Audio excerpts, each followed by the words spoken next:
Vous écoutez Kadash, la méditation quotidienne de la parole de Dieu pour un peuple mis à part.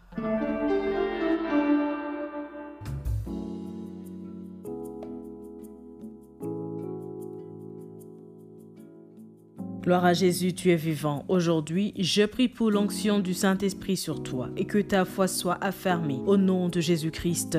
Amen. Bien-aimé en Christ, pour voir ma prière et ta prière exaucée, nous devons dire que ta volonté soit faite. Et à l'intérieur de ces paroles réside la signification suivante. Si ta volonté et la mienne ne sont pas en accord, alors je renonce à la mienne pour que la tienne soit faite. Là où les deux volontés sont en conflit, c'est la volonté de Dieu qui doit avoir libre cours. Cette exigence traite un aspect de notre vieille nature. Éphésiens 4, versets 22 à 24 nous dit « Eu égard à votre vie passée, du vieil homme qui se corrompt par les convoitises trompeuses, à être renouvelé dans l'esprit de votre intelligence, et à revêtir l'homme nouveau, créé selon Dieu, dans une justice et une sainteté que produit la vérité. » Amen. Bien-aimés en Christ, il existe deux moi. Le vieux moi représente notre nature avant que Dieu ne nous change, et le nouveau moi représente ce que Dieu veut faire de nous. Pour que le nouveau moi puisse s'exprimer, il faut tout d'abord nous débarrasser du vieux moi. Ce n'est pas à Dieu de le faire pour nous, c'est à nous de le faire. C'est à nous d'y renoncer.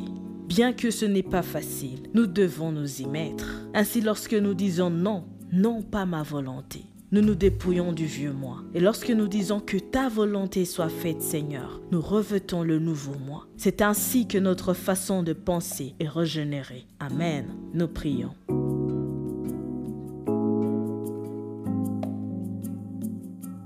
Éternel Dieu, ta parole me dit dans Éphésiens 4, du verset 22 à 24, qu'en toi ma vieille nature disparaît et que désormais je suis une nouvelle créature. Mon appel est de revêtir l'homme nouveau, créé selon toi, qui pense et agit selon toi, Éternel. Aujourd'hui, je prie pour une transformation profonde, que ta puissance me mette dans cette dimension, qui accepte ta volonté, dans cette dimension, qui te fait confiance en toutes choses. Devant ma situation actuelle, j'appelle uniquement ta volonté, bonne, agréable et parfaite, au nom de Jésus-Christ.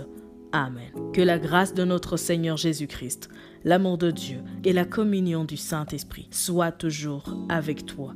Sois richement béni. Shalom.